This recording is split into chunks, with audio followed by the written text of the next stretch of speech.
Centuries ago, explorers set across the water in search of new worlds. Their sails were carried by imperialist ambition and bore discovery with destruction. Theirs was a mission of claiming land and colonizing or cleansing the indigenous cultures that lived off it.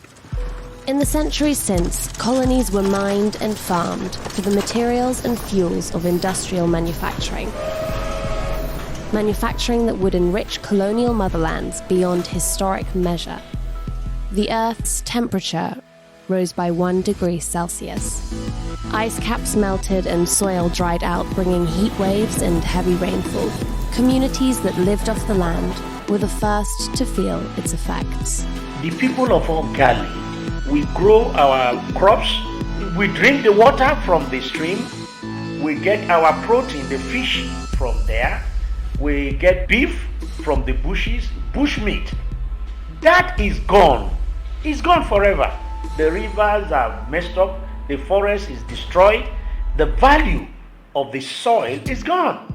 You can't even drink water. No water to drink. Today, we look at how the indigenous people feeling those effects may well be the most qualified to fight them, but they cannot do it alone.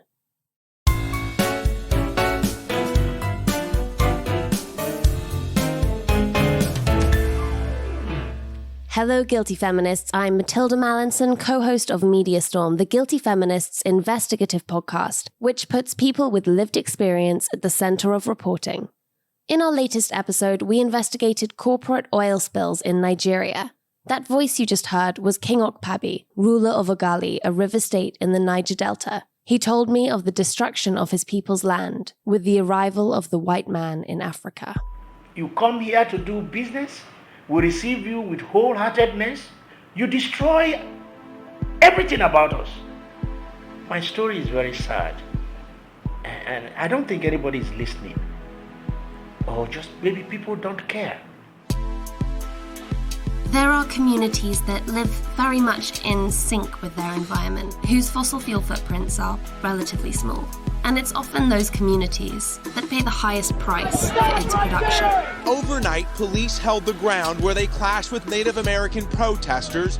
In the US, Indigenous activists are taking on big oil. So my name is Rachel Heaton. I am a Muckleshoot tribal member. My tribe is located about 21 miles south of Seattle. So my mother's Native and my father's white, and I am a descendant of the Duwamish people, which is also the original people of the area of Seattle. Since the US oil boom, Rachel tells me, Indigenous communities have been disproportionately affected by the industry's environmental damage. They've gone through sacred lands. Grave sites desecrated. Thousands and thousands and thousands of women missing and murdered. So-called man camps set up for industrial workers linked to unexplained rises in violent crime, sexual assault, trafficking. Ultimately, it's about protecting 7 generations in our future and protecting Mother Earth. So Rachel started a boycott, targeting not the companies that own these projects, but the banks that pay for them. Money is their thing. Money is their go-to. Money is their power. Money speaks to money. She named the movement Mazaska Talks, translated from Lakota, money talks. Mazaska Talks was created for Indigenous people to be leading that work. The reason why we lead this fight is because we're the first ones affected by it. We live off of the land. Part of our treaty rights is our ability to hunt and fish. It affects our ability to live, to eat our fish, to harvest our plants, to collect our medicines. When we can't do that, we can't exist as a people because we identify by these plants, by these waterways. Talking about the protection of Mother Earth ultimately comes down to protecting all people on Earth. It is going to show up at everyone's front door. It just happens to already be at ours. And so when we talk about Native people fighting, you don't realize that we're fighting for everyone. Your boycott is targeting quite a specific issue in quite a specific way, but does it speak to a wider problem that environmental damage disproportionately affects marginalized groups? Oh, absolutely. The fossil fuel piece is just one piece, and there's various fights. We do have natives fighting food section. Global food systems account for 30% of all human greenhouse gas emissions. The fishing industry. There are signs of overexploitation. There's no more left to fish. The deforestation industry. In a world where rainforest is being cut down at the rate of 30 football pitches a minute. Low income, BIPOC communities, Native communities are the front lines because typically these communities don't have the voice and the money backings that corporations and white communities have. And so we've had to use strategies that allow everyday people to speak about these issues and not the political figures that we typically hear from. It's grassroots people that are really making these underlining changes. It's not corporations, it's not businesses, it's grassroots people that are living and breathing these fights. Many of the banks you target would probably respond that they invest in Indigenous communities, sometimes millions of dollars. How do you respond to that? And these corporations, when you speak about greenwashing, they're pretty sneaky. So when we did start addressing the issue of big banks contributing to the desecration of Mother Earth, but also our tribal communities, then all of a sudden Wells Fargo started these donations and charitable acts to put millions back into tribal communities. Our argument to that is you'll throw 55 million at us, but you'll spend billions on a pipeline to destroy our community. It's like we threw you peanuts, but behind your back, we were doing what we needed to do. It's just so that they can continue these ventures. A lot of our communities are also stuck in contracts with big banks that they cannot get out of for decades, and they're indebted to these banks. And so these corporations have found ways to integrate themselves so deeply into the fabrics of our community that it makes it even almost impossible to break free. I can't imagine the world that our future generations are going to see if we don't start making changes and addressing these corporations. But I do believe it is going to be going back to Native teachings, our people's teachings of appreciating the land and protecting the land.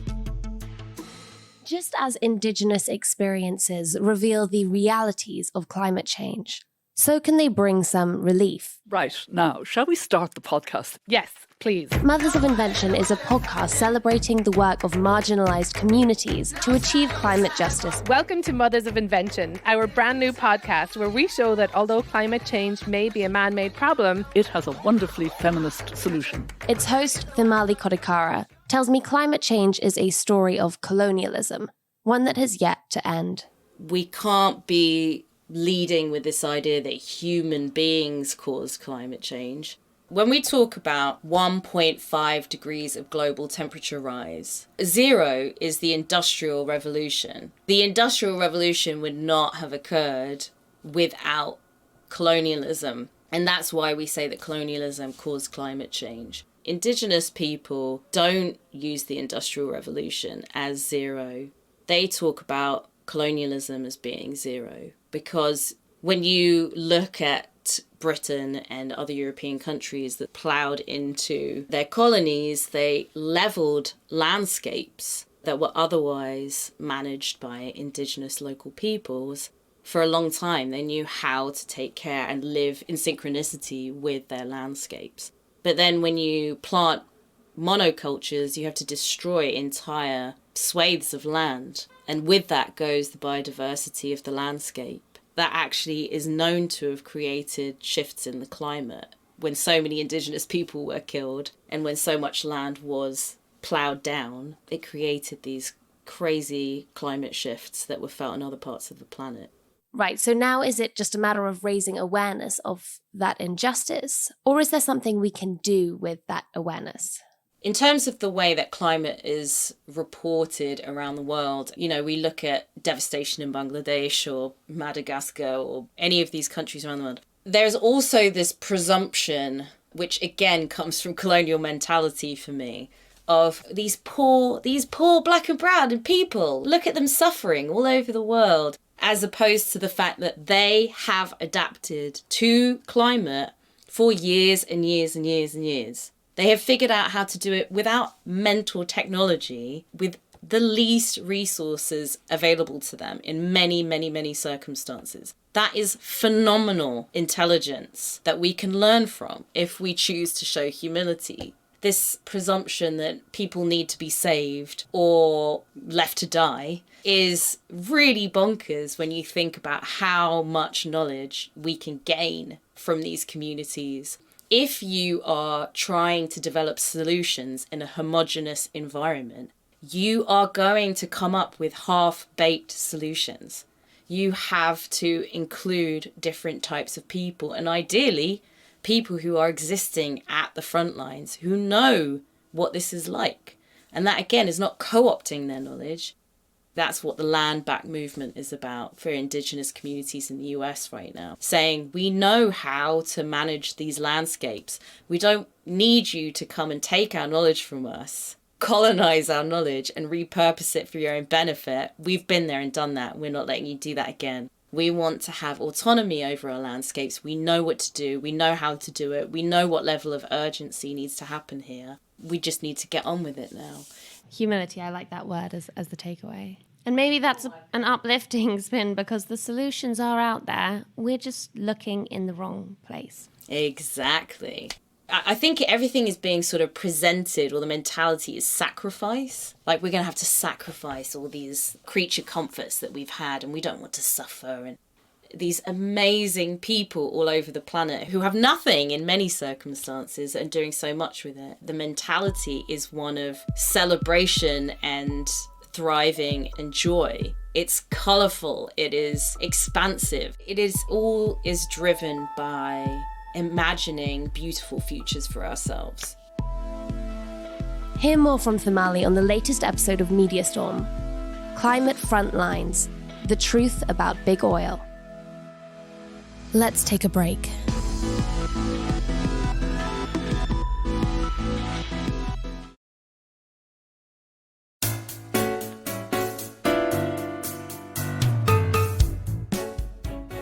Here at The Guilty Feminist and Media Storm, we believe people with lived experience should be at the centre of reporting, because they are the ones with real expertise. By the same logic, people with lived experience should be at the centre of policy making. Yet communities fighting on the climate front lines are often left out of the boardroom. Good morning. You're watching a special dedicated channel for the UN Climate Change Summit COP26. COP26 2021. 25,000 delegates and nearly 120 heads of state gathered in Glasgow to agree national action against climate change. They pledged $1.7 billion to help Indigenous communities continue protecting forests. This built on a chain of Indigenous acknowledgements, a platform established at COP21 to preserve Indigenous rights, the recognition of Indigenous peoples as a formal constituency at COP7. Yet in 26 years of COP, climate policy has continuously ignored them. Impatience courses through the streets of Glasgow. And the COP26 is going to be a failure like the other 25. Do you all agree? Are you agreeing? Yeah! 1.5 is what we need to survive. 2 degrees, yes, SG, is a death sentence. We are the ones hit hardest by the climate crisis, yet we do the least.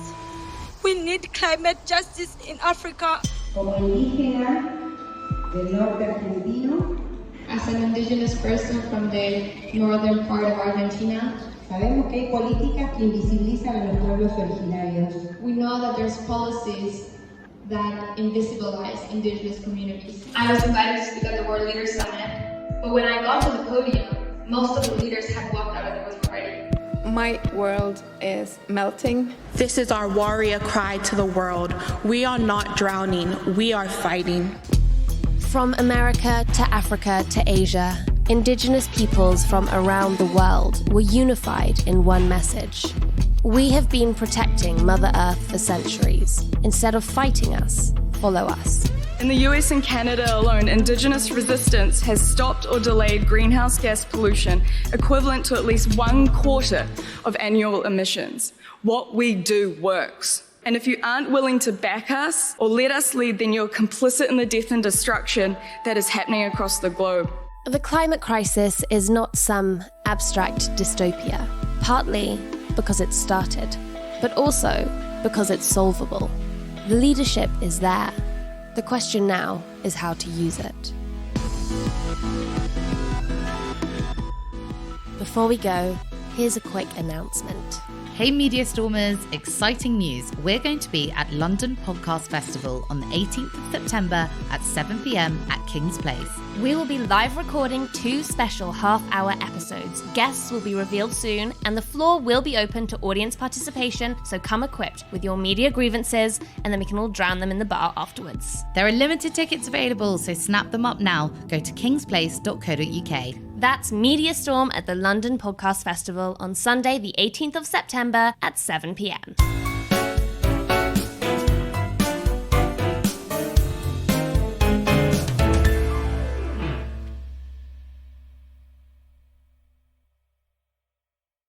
And 20 heads of state gathered in Glasgow to agree national action against climate change.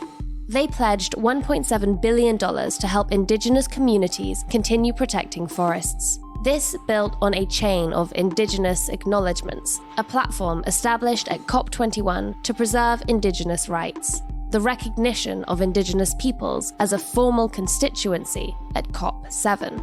Yet in 26 years of COP, climate policy has continuously ignored them. Impatience courses through the streets of Glasgow. And the COP26 is going to be a failure like the other 25. Do you all agree?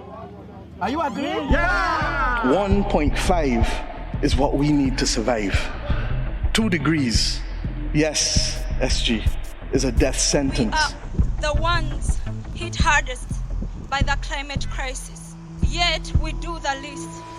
We need climate justice in Africa. Como indígena del norte argentino, as an indigenous person from the northern part of Argentina, sabemos que hay políticas que invisibilizan a los pueblos originarios. we know that there's policies that invisibilize indigenous communities. I was invited to speak at the World Leaders Summit, but when I got to the podium, most of the leaders had walked out of the room already. My world is melting. This is our warrior cry to the world. We are not drowning, we are fighting. From America to Africa to Asia, Indigenous peoples from around the world were unified in one message.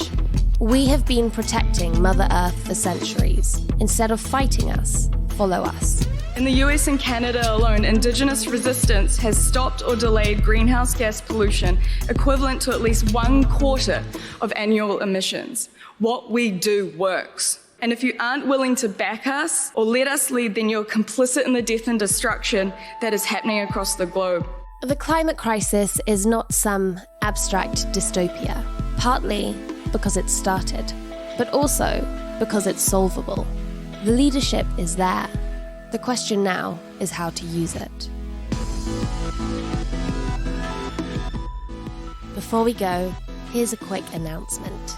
Hey Media Stormers, exciting news. We're going to be at London Podcast Festival on the 18th of September at 7 p.m. at King's Place.